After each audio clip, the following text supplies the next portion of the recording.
नमस्कार ज्योतिष मित्रों, आप सभी का माँ कृपा संस्कार चैनल में हार्दिक स्वागत वंदन अभिनंदन है। आज हम रोज की तरह महत्वपूर्ण जानकारी लेकर के उपस्थित हुए हैं। समय न खराब करते हुए आज हमारा विषय वस्तु है मेष लग्न में कारक मारक एवं बाधक ग्रह की जानकारी। पुनः सुने, आज मेष लग्न में कारक मारक एवं बाधक ग्रह की जानकारी।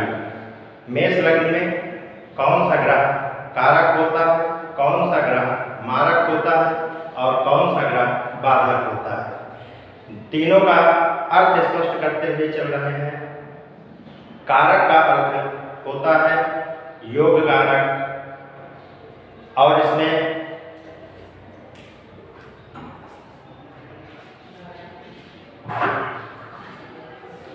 पुनः मैं फिर से बताता हूँ, कारक मारक बाधक। कारक ग्रह ऐसे होते हैं जो आपके जीवन में खुशहाली, सुख सुविधाएं और मंगल करने वाले ग्रह होते हैं। मारक ग्रह ऐसे होते हैं जो अपनी महादशा, अंतर्दशा और प्रत्यंतर दशा में उस भाव से संबंधित किसी न किसी रूप में कष्ट प्रदान करते हैं।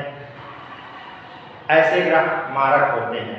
वो कुंडली में कहीं भी बैठे रहेंगे, वो अपना काम अपनी महादशा, अंतर्दशा और प्रत्यंतर दशा में अवश्य करते हैं। तीसरा है बाधक ग्रह। बाधक का अर्थ ही होता है बाधा पहुंचाने वाला या रुकावटें। तो जहां जहां वो बाधक ग्रह कुंडली में बैठा होगा उनसे संबंधित, और जहां जहां उनकी दृष्टि पड़ रही होगी अर्थात दृष्टि संबंध बन रहा होगा, वहां वहां वो ग्रह बाधा पहुंचाने का काम करता है। तो मेष लग्न में कारक ग्रह, मेष लग्न में कारक ग्रह गुरु होता है, और गुरु की जो पोजीशन होती है वो काल पुरुष के हिसाब से आपका नवम स्थान अर्थात भाग्य भाव होता है, व्यय भाव अर्थात मोक्ष भाव होता है। यहाँ दोनों से गुरु की कारक क्षमता का हम पता लगा लेते हैं। अब चंद्र कुंडली में कहाँ कारक होगा? आपके मेष लग्न में चतुर्थ भाव जो सुख सुविधा भोग वाहन का होता है, यदि यहाँ चंद्रमा है तो ये चंद्रमा कारक होता है। अब कुंडली में ये चंद्रमा कहीं भी हो सकता है किसी और लग्न में, लेकिन हम मेष लग्न की बात कर रहे हैं तो मेष लग्न में यहीं पर होगा। हो सकता है मेष लग्न हो लेकिन ग्रहों का स्थान चेंज हो गया हो, ग्रह किसी और भाव में विराजित हो, तो वो अलग सूत्र उस पे काम करते हैं, किंतु प्रायः ये नैसर्गिक रूप से कारक ग्रह होते हैं। अब मारक ग्रह की बात कर लें तो मारक ग्रह में शुक्र, हालांकि मारक ग्रह को पहले जान लेते हैं, दूसरे और सप्तम भाव से मारक को देखते हैं, का ज्ञान करते हैं। तो शुक्र दूसरे में है, वृष राशि दूसरे में पड़ेगी मेष लग्न में, तो शुक्र यहाँ पर आपका मारक हुआ। तो अपनी दशा, अंतर्दशा, प्रत्यंतर दशा में अब जो जिस चीजों का कारक शुक्र होता है उन चीजों में ये कहीं ना कहीं कष्ट पहुंचाने का काम करता है। अब इसी तरह से ये देखिए शुक्र आपके 7 तुला राशि है, तुला की राशि शुक्र होते हैं। तो इस भाव से संबंधित जब इनकी अंतर्दशा, महादशा, प्रत्यंतर दशा आती है तो जहां भी बैठे होते हैं वो अपने गुणों के अनुसार, अपने स्वरूप के अनुसार, अपने फल के अनुसार उसमें कहीं ना कहीं कमी कर देते हैं। अब देखिए बाधक ग्रह सम, जो स्वभाव मेष का होता है वही स्वभाव आपके सम माने बराबर, दोनों की क्षमताएं लगभग बराबर होती हैं। और दूसरे रूप में इसे बाधक ग्रह के रूप में भी शनि को जाना जाता है। तो शनि अपने स्वभाव के अनुसार फल प्रदान करता है, किंतु जब बाधक है मेष लग्न में तो देखिए शासन प्रशासन पिता इनसे संबंधित कहीं ना कहीं वह विपरीत फल या मंदा फल या बाधा पहुंचाने का काम करता है या लेट लपेट करता है या उसमें विलंब करने का काम करता है, माने रुकावटें डालने का प्रयास करता है। अब इसी तरह से देखिए आय भाव को देखता है, तो आय भाव में की राशि है, देखेंगे तब जब बैठेंगे या फिर पंचम में होंगे तब देखेंगे। इस तरह से ये अलग अलग कंडीशन होगी।